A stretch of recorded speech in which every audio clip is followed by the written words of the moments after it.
Support for WCBU's On Deck comes from Jaguar Land Rover Peoria on Allen Road. Special offers available on nearly every new Jaguar with personalized service throughout purchasing and ownership. Jaguar, a proud luxury and performance brand. More at jaguarlandroverpeoria.com.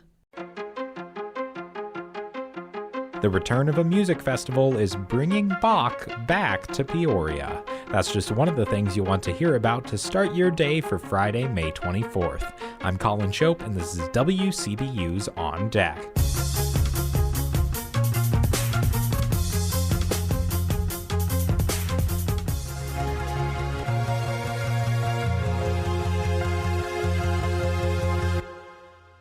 First on deck today, emergency personnel are getting life-saving measures started sooner with the practice of pre-hospital transfusion. By storing blood product on ambulances, EMS teams can start a transfusion before a patient ever reaches an emergency room. The nonprofit blood center Impact Life provides many hospitals with their supply. In the Peoria region, they work with OSF Healthcare to enable pre-hospital transfusions on life flight helicopters. Adam Hager is a deputy chief with Melville Fire Protection District in South St. Louis. His department has several ambulance teams that perform pre-hospital transfusions, which previously used a saline solution. In layman's terms, it's effectively salt water. It doesn't carry oxygen. It doesn't do all the wonderful things that blood does, but it does temporize people to allow them to survive to the hospital. A specialized vehicle has both cooling and heating devices to store the blood and prepare it for use.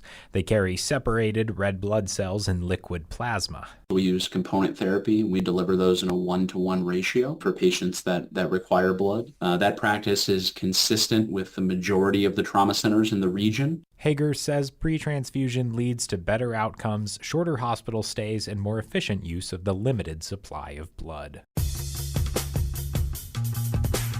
Here are some other stories we're following in the WCBU newsroom. The Justice Department and a Central Illinois credit union have settled a complaint over the Americans with Disabilities Act. CEFCU will create and adopt an ADA policy, train staff, and increase services to those with disabilities. And Bradley University is getting about $100,000 from the state to help small businesses connect with government contracting opportunities. Plus, a bill that would streamline the process of identifying bodies at funeral homes is one step closer to becoming law. You can find more of these stories and all the details at WCBU.org.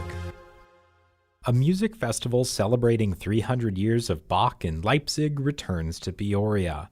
On this week's episode of Out and About, Dr. May Gilliland Wright of Arts Partners of Central Illinois talks about the annual Peoria Bach Festival with the festival's executive director, Dr. John Jost. The Bach Festival takes place June 2nd through 7th at Westminster Presbyterian Church.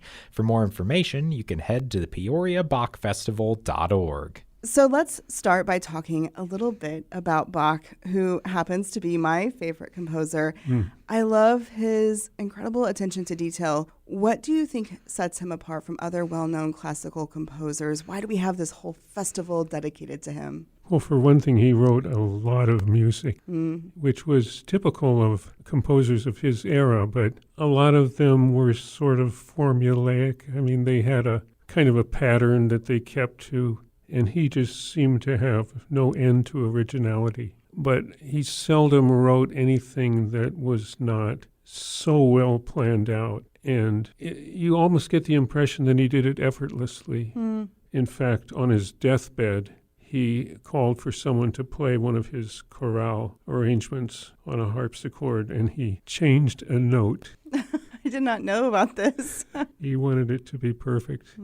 There are so many opportunities during the festival, no matter what your schedule, to see at least one performance, and with the majority of it being free to the public. Tell me about the opening concert. It's perfect for those who love organ performances, correct? Correct. The opening concert is June 2nd, a Sunday afternoon at 4. And Polly Brecht, who is the present organist at Westminster Presbyterian Church, is giving a concert.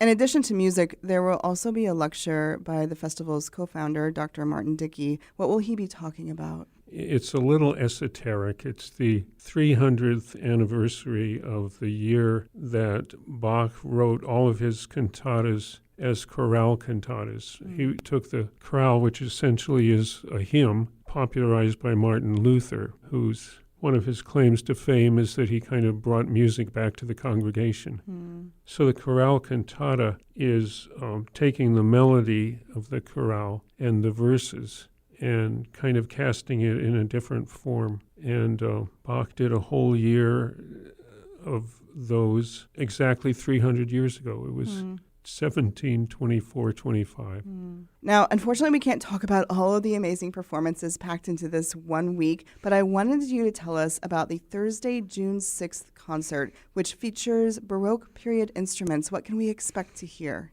Baroque instruments were pitched lower, and it's appropriate for the music that was written then. And Blake Duncan, who used to teach at Bradley, he's been practicing his Baroque oboe. He's played oboe almost all his life. But he and some of the other local musicians have been working with these instruments that are more like the instruments that they actually used a couple hundred years ago. So he's planned a whole noon concert of music by Telemann, who was actually a very good friend of Bach. And then this all culminates with the Friday concert. Who will be the guest instrumentalists and vocalists, and what will they be performing? They'll be performing an orchestra suite by Bach. We'll be doing a cantata. It's Cantata 82. It's called Ich habe genug, which means literally, I have had enough. A good piece for a Friday. That's right. Jerry Sundberg, who's been the bass soloist almost since the beginning of this festival. It's one of his favorite cantatas, and then two chorale cantatas that we'll be doing, which are both just beautiful. You've been listening to highlights of Out and About, a weekly production of Arts Partners of Central Illinois and WCBU. To catch the full interview, visit WCBU.org or subscribe to the podcast. Support for arts and culture coverage on WCBU comes from PNC Financial Services. PNC is committed to supporting local art and culture events in the communities they serve. Now, before we let you go, it's 4th Friday in downtown Morton tonight. From 5 to 8 p.m., visit downtown shops for special sales. There's also food trucks and live music outside the Morton Library. And that's all for today. You can subscribe to WCBU's On Deck podcast on the NPR app, Apple, or Spotify.